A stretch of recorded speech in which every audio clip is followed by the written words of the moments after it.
Film की शुरुआत होती है सैम नाम के एक बंदे से जो ट्रेन में सफर कर रहा होता है। उसकी जिंदगी बिल्कुल भी ठीक नहीं चल रही होती। हर मोड़ पर उसे परेशानी का सामना करना पड़ता है। पता चलता है कि वो एक सुनसान रेगिस्तान जैसे शहर जा रहा है जहां उसे नई नौकरी शुरू करनी है। ट्रेन में वो अकेला बैठ के खाना खा रहा होता है और उसके सामने एक औरत बैठी होती है, साथ उसका बच्चा भी होता है। सैम उसके हालात देख के अपना खाना उसे दे देता है। अब जब वो स्टेशन पर उतरता है तो पूरी जगह खाली होती है। हालांकि कंपनी ने कहा था कि रिक नाम का एक बंदा होगा जो उसे लेने आएगा। सैम इधर उधर देखता है, फिर उसे कमरे में एक आदमी दिखाई देता है। सैम उससे बात करने की कोशिश करता है पर वो बंदा उसे इग्नोर कर देता है। सैम उससे पूछता है बाथरूम कहाँ है, तो वो बंदा बस इशारे से बता देता है। सैम को उस पर गुस्सा आता है पर वो चुप रहता है और वॉशरूम चला जाता है। फारिग होने के बाद बाहर से एक आदमी की आवाज आती है, जल्दी निकलो भाई, यहाँ पानी भी पैसों का है। असल में यही वो रिक है जो सैम को कंपनी तक पहुंचाने वाला है। सैम कहता है हो गया भाई, बस निकल रहा हूँ। अब दोनों गाड़ी में बैठते हैं और कंपनी की तरफ रवाना होते हैं। रास्ते में रिक बोलता है तुझे $300 देने होंगे ट्रैवल के। सैम चौंक के कहता है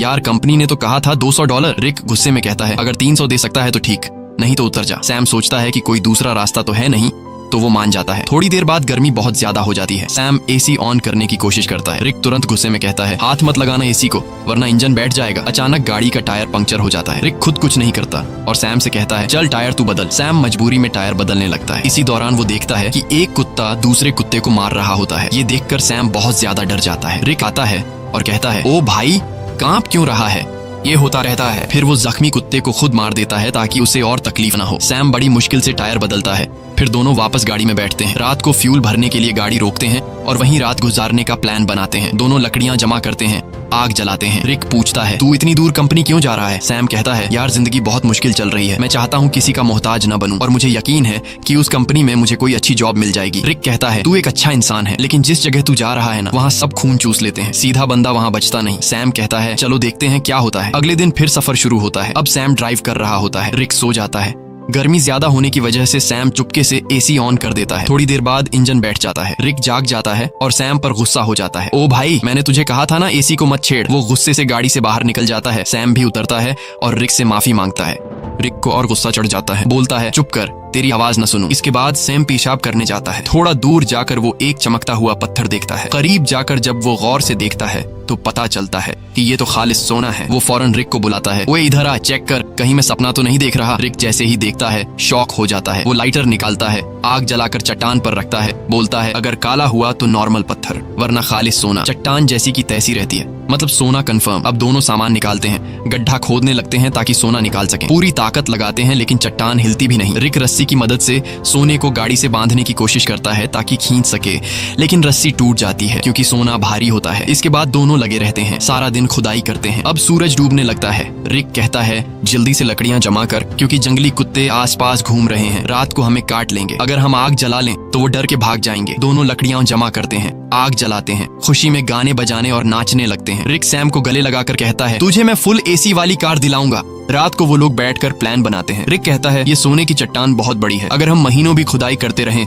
तब भी इसे नहीं निकाल पाएंगे, इसलिए अब एक आदमी यहाँ चट्टान के पास रहेगा और दूसरा जाकर खुदाई की मशीन लेकर आएगा। सैम कहता है भाई तू जाकर ले आ, मैं चट्टान का ध्यान रखूंगा। रिक कहता है नहीं भाई तू जा, मैं चट्टान के पास बैठूंगा, ये रेगिस्तान है, हर तरफ जंगली जानवर हैं, तू ये बर्दाश्त नहीं कर पाएगा। सैम कहता है कोई बात नहीं, तू मेरी टेंशन मत ले, मैं सरवाइव कर लूंगा, तू वैसे भी चोर है, हो सकता है तू सोना लेकर भाग जाए, तुझ पे कैसे भरोसा करूं। रिक कहता है ठीक है भाई मैं जाता हूँ, तू सोने का ध्यान रखना। अगले दिन वो लोग राशन बांटते हैं। रिक सैम को एक सैटेलाइट फोन देता है ताकि दोनों आपस में कांटेक्ट में रहे। रिक कहता है मेरे एक दोस्त के पास खुदाई की मशीन है, वही लाऊंगा, बस दुआ कर गाड़ी रास्ते में खराब ना हो, मुझे वापस आने में 5 दिन लग सकते हैं। और फिर वह चला जाता है। सैम सोने पर मिट्टी डाल देता है ताकि अगर कोई इधर से गुजरे तो सोने को देख न सके। वो एक छोटा सा टेंट भी लगा लेता है चट्टान के पास और अपना सारा सामान उसके अंदर रख देता है। सूरज डूबने से पहले वो लकड़ियां इकट्ठा करता है ताकि रात को आग जला सके। रात को वो आग जलाकर बैठ जाता है, खाने में से थोड़ा सा खाता है और बाकी रख देता है। अचानक उसे जंगली कुत्तों की आवाजें सुनाई देती हैं और उसे एहसास होता है कि अकेले होने की वजह से वो आसान शिकार है। वो डर जाता है और चाकू हाथ में लेकर सो जाता है। अगली सुबह सूरज की तेज धूप से उसकी आंख खुलती है। बहुत गर्मी और थकावट होती है, नींद पूरी नहीं हुई होती और सूरज की तपिश उसकी स्किन जला रही होती है। तभी सैटेलाइट फोन की बेल सुनाई देती है। सैम दौड़कर फोन तक जाता है लेकिन कॉल कट चुकी होती है। वो टेंट में बैठा सोने को देख रहा होता है और सोचता है कि सोना बेचकर सबसे पहले एक बड़ा घर खरीदूंगा। फिर सैम पास के इलाके में घूमता है। थोड़ी दूरी पर उसे एक क्रैश प्लेन दिखाई देता है। वो फौरन उस क्रैश प्लेन के पास जाता है और वहीं रहने का फैसला करता है, लेकिन वहां से सोने की चट्टान उसकी नजरों से दूर होती है। इसलिए वो प्लेन के कुछ टुकड़े उठाकर चट्टान के पास एक टेंट बना लेता है। सैम कुछ देर के लिए आराम करने लगता है ताकि पानी की बचत हो और थकान कम हो। अचानक बाहर से कुछ ऐसी आवाजें सुनाई देती हैं जैसे कोई सोने की चट्टान चोरी कर रहा हो। वो बाहर निकलता है लेकिन कुछ नहीं होता। चट्टान वैसे की वैसे होती है। वो चट्टान के पास बैठ जाता है। तभी उसे एक आइडिया आता है कि क्यों ना चट्टान से एक सोने का टुकड़ा काट लिया जाए। सैम पत्थर उठाकर सोने को तोड़ने लगता है और वो सोने का एक बड़ा सा टुकड़ा तोड़ने में कामयाब हो जाता है और उस पर से मिट्टी साफ कर अपने पास रख लेता है। इसी दौरान रिक की कॉल आती है। सैम बोलता है, ओ भाई तू है कहाँ? सूरज ने मेरा हाल बुरा कर दिया है। रिक कहता है, यार इंजन खराब हो गया है, थोड़ा लेट हो जाऊंगा। सैम कहता है, जल्दी कर, प्यास से मर जाऊंगा। रिक कहता है, मुझे आने में थोड़े दिन और लगेंगे, और फोन काट देता है। रात को सैम आग के सामने बैठा होता है तो कुत्ते चारों तरफ से आवाजें निकालने लगते हैं। सैम को डर लगता है कि कहीं सब कुत्ते एक साथ हमला न कर दें। वो हाथ में जलती हुई लकड़ी पकड़ लेता है ताकि कुत्ते भाग जाएं। वो रात भर कुत्तों के डर से जागा रहता है। सुबह होती है, वो सोना चाहता है लेकिन सूरज ने उसकी खाल जला दी होती है। दर्द से वो सो नहीं पाता। वो पानी पीने जाता है लेकिन पानी भी बहुत कम बचा होता है। इतने में वो देखता है कि एक सांप उसकी तरफ आ रहा है। वो उसे मारने की कोशिश करता है ताकि खा सके, क्योंकि खाना भी लगभग खत्म हो चुका होता है। लेकिन सांप को मारते वक्त पानी की बोतल गिर जाती है और बस थोड़ा सा पानी बचता है। फिर वो दोबारा प्लेन वाले एरिया में जाता है, उम्मीद करता है कि शायद कुछ खाने पीने को मिल जाए। तभी वो देखता है कि दूर से एक इंसान आ रहा है। वो फौरन अंदर जाकर प्लेन में छुप जाता है, लेकिन वो इंसान प्लेन के पास आ जाता है और सैम को बाहर आने को कहता है। करीब आकर पता चलता है कि वो तो एक लड़की है जो उससे बात करना चाहती है, लेकिन सैम उससे बात करने को तैयार नहीं होता। लड़की पूछती है, तुम यहाँ बैठकर क्या कर रहे हो और यही जगह क्यों चुनी? सैम कुछ नहीं कहता, बस चुप रहता है। थोड़ी देर बाद सैम लड़की से कहता है कि वो इस प्लेन में रह सकती है और खुद वहां से चला जाता है। लड़की कहती है, तुम मुझसे कुछ छुपा रहे हो। वो सैम के पीछे पीछे चलने लगती है और उसके साथ कैंप तक पहुंच जाती है। वो बार बार सैम से पूछती है, तुम यहाँ कैसे पहुंचे? अब सैम घबरा जाता है। वो सोचता है, इससे पहले कि ये सोना देख ले, किसी तरह इसे यहाँ से भगा दूं। सैम लड़की से कहता है, क्यों आई हो मेरे पीछे? यहाँ तुम्हारी कोई जरूरत नहीं है, तुम्हें यहाँ से चले जाना चाहिए। लड़की कहती है, मैं तब तक नहीं जाऊंगी जब तक ये ना पता चल जाए कि तुम मुझे यहाँ से भगाने की कोशिश क्यों कर रहे हो। जरूर तुम मुझसे कोई राज छुपा रहे हो। उसी वक्त उसकी नजर सोने पर पड़ती है। वो कहती है, अच्छा तो ये बात है, पूरे सोने के मालिक बन बैठे हो, ये सारा खजाना अकेले ले जाओगे? अब मेरी बात सुन, मैं तब तक यहाँ से नहीं जाऊंगी जब तक इसमें से मुझे आधा हिस्सा नहीं मिलेगा। सैम को गुस्सा आ जाता है। वो डंडा उठाता है और सीधे उसके सिर पर मारता है। लड़की वहीं मर जाती है। सैम सदमे में आ जाता है। उसे यकीन नहीं होता कि उसने लालच में आकर किसी को मार डाला।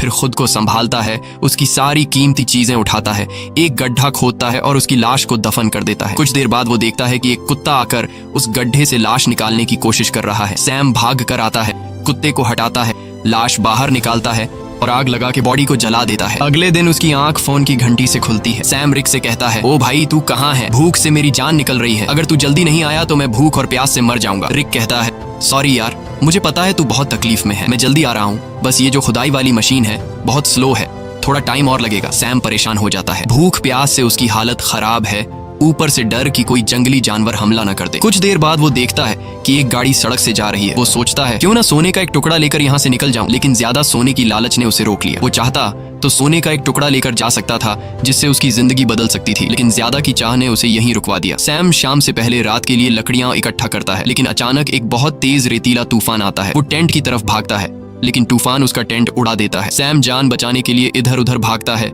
लेकिन तभी एक पेड़ उस पर गिर जाता है। तूफान रुकने के बाद सैम खुद को मिट्टी में दबा हुआ पाता है और एक लकड़ी का टुकड़ा उसके पेट के आर पार निकला होता है। पर सैम के मन में सोने की लालच इतनी भर चुकी थी कि वो पेट से लकड़ी निकालने के बजाय सीधे सोने की जगह की ओर जाता है। वो चारों तरफ सोने को ढूंढता है और आखिरकार एक टुकड़ा मिल ही जाता है। सैम खुशी से झूम उठता है। फिर वो अपने पेट से लकड़ी निकालता है और जख्म से बहुत खून निकलने लगता है। वो कपड़े का टुकड़ा लेकर जख्म बांधता है, लेकिन खून रुकता नहीं। मजबूरी में वो आग जलाकर एक डिब्बे का टुकड़ा गर्म करता है और जख्म पर लगाता है। इससे सैम को इतनी तकलीफ होती है कि वो बेहोश हो जाता है। थोड़ी देर बाद होश आता है। उसे हर तरफ वही लड़की दिखती है जिसे उसने मारा था। अब उसका दिमाग घूमने लगता है। उसे समझ नहीं आता कि ये सच है या फिर वहम। तभी फोन बजता है।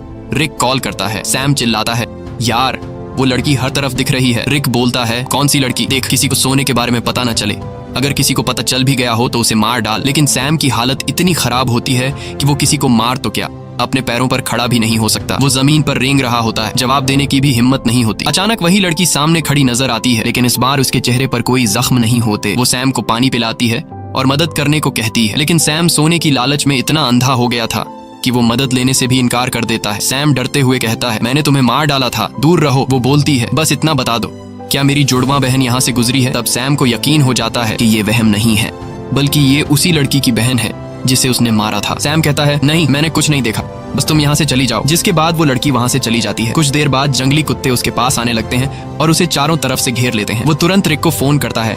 वो रिक से पूछता है कि तुम कहाँ हो, जल्दी आओ नहीं तो ये कुत्ते मुझे मार डालेंगे। वो रोने लगता है। रिक से रिक्वेस्ट करता है कि प्लीज जल्दी आ जाओ, मैं मरने वाला हूँ। रिक कहता है, रुक जा, मैं बस पहुंचने वाला हूँ। तभी अचानक कुत्ते हमला कर देते हैं। एक एक करके सब उसे नोचने लगते हैं। यहाँ हम देखते हैं कि रिक सैम से दूर बैठकर दूरबीन से सब कुछ देख रहा होता है। असल में वो कई दिन पहले मशीन लेकर वहाँ पहुंच गया था और बस वो सैम के मरने का इंतजार कर रहा था ताकि वो अकेले सारा का सारा सोना ले जा सके। जिसके बाद रिक छिपकर खड़ा होता है। वो देखता है कि सैम को जंगली कुत्ते घसीट कर ले जा रहे हैं। तब भी सैम सोने की तरफ देख रहा होता है। जिसके बाद जंगली कुत्ते सैम को नोच नोच कर खा जाते हैं। रिक को जब पक्का यकीन हो जाता है कि सैम मर गया है, वो गाड़ी लेकर सोना उठाने आता है, लेकिन अचानक एक तीर आकर सीधे उसके सीने में लगता है और वो भी मर जाता है। ये तीर चलाने वाली कोई और नहीं बल्कि वही लड़की की जुड़वा बहन होती है।